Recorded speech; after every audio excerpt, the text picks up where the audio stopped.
ایک بریگیڈیئر صاحب تھے، وہ غصے میں آ گئے، انہوں نے میرا گریبان پکڑا ہے، ہاں، کہنے لگے آپ کو ہم بلاتے ہیں، آپ بارڈر کراس کر جاتے ہیں۔ تو میں نے کہا سر تنخواہ آپ کو ملتی ہے بارڈر کراس کرنے کی، جب آپ سے نہیں ہوتا تو میں کرتا ہوں۔ میں جان دیتا ہوں ان سپاہیوں پر جو ہماری خاطر سرحد پہ جانے دے رہے ہیں۔ فوج ہماری ضرورت ہے۔ ہمیشہ میں نے آئی ایس پی آر کے لیے بہت کام کیا ہے، مگر فوج کو بھی یہ سمجھنا چاہیے ہم بھی اس کی ضرورت ہے۔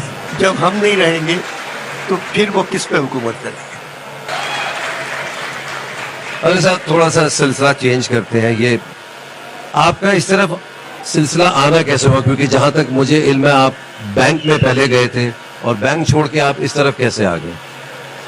میں امتحان پاس کرنے کے بعد یونیورسٹی کا میرے بہنوئی نے سفارش کی، آغا سناب جی سے مجھے نوکری مل گئی، کیونکہ بغیر سفارش کے مجھے ملازمت نہیں مل سکتی تھی، مگر ملازمت مل گئی۔ مگر وہاں مجھے پتہ نہیں تھا بینکنگ کیا ہوتی ہے، تو میں جب بینک 1 بجے بند ہوتا تھا میں گھر آ جایا کرتا تھا۔ 1 بجے آپ گھر آ جاتے تھے؟ کہ بینک بند ہو گیا۔ 1 مہینے بعد میری شکایت گئی تو مجھے معلوم ہوا کہ اصلی کام 1 بجے کے بعد ہوتا ہے، تو میں نے بینک چھوڑ دیا۔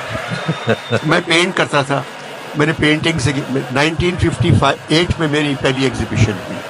اب بھی میرے گھر کا خرچہ میری تصویروں پہ چلتا ہے، میں تصویریں بناتا ہوں اور وہ باہر بک جاتی ہیں ساری۔ پھر میں ٹی وی کی طرف آیا، زمانہ تھا بھٹو صاحب جانے والے تھے اور کوئی آنے والا تھا، جو آنے والا تھا وہ بہت دن رہا، بہت دن رہا۔ ہاں۔ ایک مرتبہ ایک پروگرام میں مجھے انہوں نے بلایا، عمران کو ٹریبیوٹ دے رہے تھے، وہ عمران ورلڈ کپ جیت کے آیا تھا اور عمران نے ریٹائرمنٹ لے لی تھی، تو ان کے بیٹے اجاد الحق صاحب میرے پاس آئے کہ والد صاحب عمران کو ٹریبیوٹ دینا چاہ رہے ہیں اور آپ کو میزبان بنانا چاہ رہے ہیں۔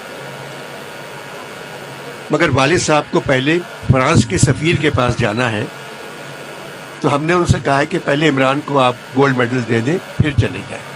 تو پروگرام شروع ہوا 7:30 بجے، 8:30 بجے ان کو سفیر کے پاس جانا تھا۔ میں بولنا شروع کیا تو وہ 1 بجے تک بیٹھے رہے، اور پروگرام کے بعد مجھے بلایا اپنے گھر، راولپنڈی میں گھر تھا ان کا، اور ایک بڑی گاڑی جس میں پہلے کہیں بیٹھا نہیں میں، اس میں وائرلیس وغیرہ لگے ہوئے، پریزیڈنٹ ہاؤس میں گئی، خود نکل کے آئے باہر، آئیے اندر۔ وہاں صدیق سالک صاحب، سارے جنرل جتنے، اس کے بعد انہوں نے کہا کہ میں نے آپ سے کہا تھا کہ مجھے فرانس سفیر کے پاس جانا ہے، آپ 5 گھنٹے بکواس کرتے رہے۔ تو میں 5 گھنٹے بیٹھا رہا۔ میں نے کہا سر آپ کتنے دن کے لیے آئے تھے؟ 90 دن کے لیے۔ 8 سال ہو رہے تو آپ کو تو عادت ہے دیر تک بیٹھے۔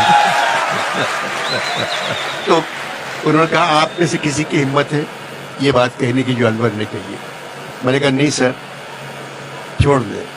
تو وہاں ایک بریگیڈیئر صاحب تھے، وہ غصے میں آ گئے، انہوں نے میرا گریبان پکڑا ہے، ہاں، کہنے لگے آپ کو ہم بلاتے ہیں، آپ بارڈر کراس کر جاتے ہیں۔ تو میں نے کہا سر تنخواہ آپ کو ملتی ہے بارڈر کراس کرنے کی، جب آپ سے نہیں ہوتا تو میں کرتا ہوں۔ مگر میں جان دیتا ہوں ان سپاہیوں پر جو ہماری خاطر سرحد پہ جانے دے رہے ہیں۔ روزانہ آپ پڑھنے اخبار میں کہ کوئٹہ میں سرحد پر، پنجاب کے بارڈر پر سپاہی شہید ہو رہے ہیں، کس لیے؟ جو ہمارے لیے کر رہے ہیں۔ تو فوج ہماری ضرورت ہے۔ ہمیشہ میں نے آئی ایس پی آر کے لیے بہت کام کیا ہے، مگر فوج کو بھی یہ سمجھنا چاہیے ہم بھی اس کی ضرورت ہے۔ جب ہم نہیں رہیں گے تو پھر وہ کس پہ حکومت کریں گے؟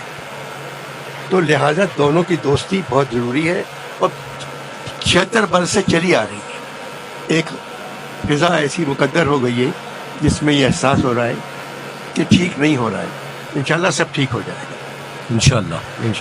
ابھی سعودیہ کے ولی عہد نے آنے سے منع کر دیا یہاں.